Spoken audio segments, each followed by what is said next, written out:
चलिए फिर तीसरा अवतरण जो आपकी वर्कबुक में है, उसके उत्तर को समझते हैं। तीसरा अवतरण है, जिस कालाग्नि को तूने वर्षों घृत देकर उभारा है, उसके लपटों में साथी तो स्वाहा हो गए, उसके घेरे से तू क्यों बचना चाहता है? अच्छी तरह समझ ले, आहुति बिना शांत ना होगा। तो प्रश्न क्या है? कालाग्नि शब्द का प्रयोग किस संदर्भ में हुआ है और क्यों? काल का अर्थ दो होता है, एक समय और एक मृत्यु। अग्नि मतलब आग। तो ये मृत्यु रूपी अग्नि, अग्नि यहाँ किसके लिए प्रयोग हुआ है? युद्ध के लिए। तो उस युद्ध को तुमने भड़काया है जिसमें कई लोगों की मृत्यु हुई, है ना? उस रूप में कालाग्नि का प्रयोग है। अब यहाँ क्या लिखा है, कैसे लिखेंगे? और संदर्भ का अर्थ होता है किस रेफरेंस में, मैंने बताया था पिछले प्रश्न में। कालाग्नि शब्द का प्रयोग मृत्यु की ज्वाला से है, मृत्यु की अग्नि से है, मृत्यु की आग से है। आप कुछ भी लिख सकते हैं। दुर्योधन आरंभ से ही पांडवों के प्रति क्रोध और प्रतिस्पर्धा की भावना रखता था। प्रतिस्पर्धा मतलब वो जो निगेटिव जेलसी वाला कंपटीशन होता है ना, वो से कंपटीशन हुआ बेसिकली। जब उसे युधिष्ठिर के भावी राजा बनने के बारे में पता चला, तब वह कुंठा से भर गया, कुंठित हो गया, दुखी हो गया। उसने पांडव पुत्रों को अपने मामा शकुनी की सहायता से समाप्त करने की कोशिशें शुरू कर दी। दुर्योधन ने जीवन भर मर्यादाओं को तोड़कर अनैतिक कार्य किए। उसी कालाग्नि में दुर्योधन के सभी साथी भी समाप्त हो गए। घृत शब्द का प्रयोग किस लिए किया गया है? किसके साथ ही कब और क्यों स्वाहा हो गए? घृत शब्द का अर्थ है घी। दुर्योधन ने मृत्यु की ज्वाला में अपने क्रोध को डालकर उसे और भड़काया था। दुर्योधन के साथ ही महाभारत के युद्ध में अधर्म का साथ देने के कारण स्वाहा हो गए थे। महाभारत के भयानक युद्ध में दुर्योधन की सेना और शक्ति नष्ट हो गई थी।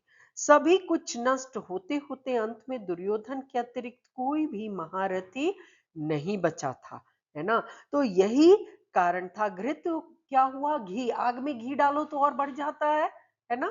तो वो युद्ध रूपी आग को भड़काया किसने? दुर्योधन ने। इसीलिए कहा कि इसीलिए घृत शब्द का प्रयोग किया गया है। अगला प्रश्न है, वक्ता कौन है, उसका परिचय दीजिए। तो वक्ता भीम है, जो हमने अभी अवतरण पढ़ा उसका। भीम युधिष्ठिर का छोटा भाई है तथा प्रसिद्ध 5 पांडवों में से दूसरे नंबर पे थे ना वे। उनमें 10,000 हाथियों का बल था। वह गदा युद्ध में पारंगत थे। भीम ने ही दुर्योधन और दुशासन सहित गांधारी के 100 पुत्रों को मारा था, है ना? तो ये उनका परिचय हुआ। तेरी आहुति लिए बिना शांत न होगा। वाक्य का आशय, आशय स्पष्ट करना मतलब अर्थ स्पष्ट करना। किस सेंस में कहा गया है? इस वाक्य का अर्थ है कि आज उसे स्वयं की आहुति देनी होगी। आहुति, अग्नि में कोई भी चीज डाली जाती है तो उसे आहुति कहते हैं। अग्नि क्या हुआ? काल रूपी, मृत्यु रूपी जो युद्ध था उसके लिए। तो उस युद्ध में उसे आना ही होगा और उसे मरना ही होगा।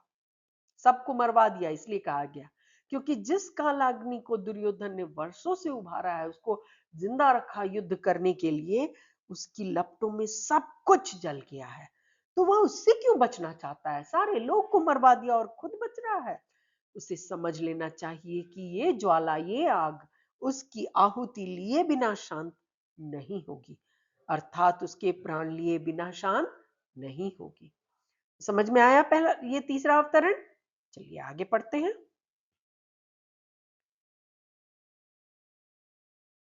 चौथा है, अरे पामर, तेरा धर्म तब कहां गया था जब एक निहत्थे बालक को 7 महारथियों ने मिलकर मारा था? जब आधा राज्य तो दूर सुई की नोक के बराबर भी भूमि देना तुझे अनुचित लगा था। अपने अधर्म से इस पुण्य लोक भारत भूमि में द्वेष की ज्वाला धधकाकर अब तू धर्म की दुहाई देता है। धिक्कार है तेरे ज्ञान को, धिक्कार है तेरी वीरता को। पामर शब्द का प्रयोग किसके लिए किया गया है? क्या आप इस संबोधन को उचित मानते हैं? तो पामर का अर्थ क्या होता है? दुष्ट और नीच। चलो, तो पहले हमें इसका उत्तर देना है, किसके लिए किया गया? पामर शब्द का अर्थ है दुष्ट या नीच। एकांकीकार ने पामर शब्द का प्रयोग दुर्योधन के लिए किया है। तो पहले अर्थ बताया, फिर किसके लिए किया बताया है। क्या ये उचित है? सबका आंसर देना जरूरी है।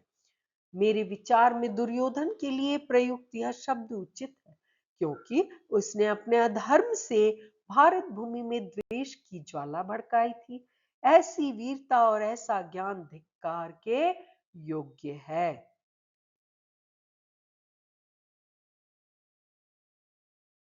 अगला प्रश्न है, निहत्था बालक कौन था? उसे 7 महारथियों द्वारा कब और किस प्रकार मारा गया था?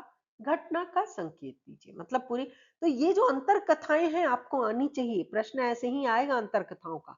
यहाँ अभिमन्यु वाली कथा, निहत्था बालक अभिमन्यु था, जो कि महाभारत के युद्ध में सबसे कम उम्र का योद्धा था।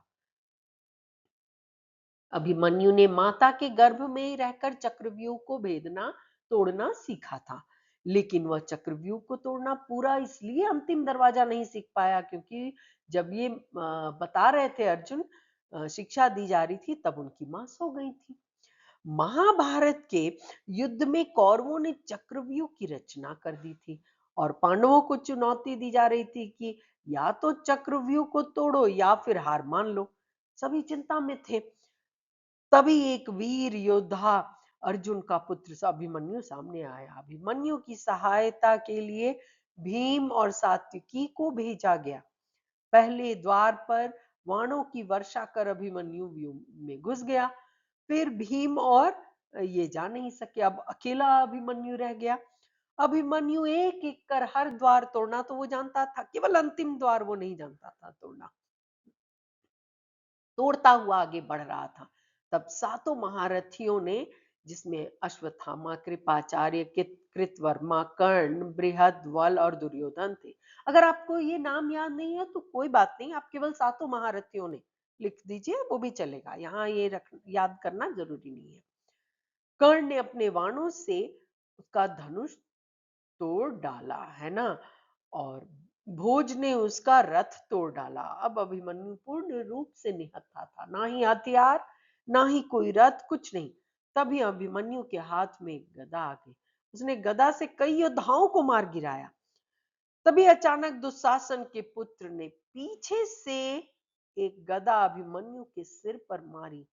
पीछे से वार कर अभिमन्यु उसी क्षण नीचे गिरा और वहीं उसने प्राण त्याग दिए। तो इसका उत्तर यही है।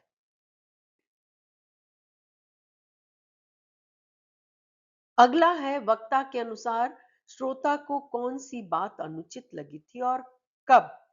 तो वक्ता के अनुसार वक्ता युधिष्ठिर के अनुसार दुर्योधन को युधिष्ठिर की यह बात बुरी लगी जब उसने कहा कि अपने अधर्म से इस पुण्य लोक भारत भूमि में द्वेष की ज्वाला धधकाकर अब वह धर्म की दुहाई देता है। धिक्कार है ऐसे ज्ञान को, धिक्कार है ऐसी वीरता को। वक्ता के अनुसार श्रोता ने धर्म की दुहाई किस प्रकार दी?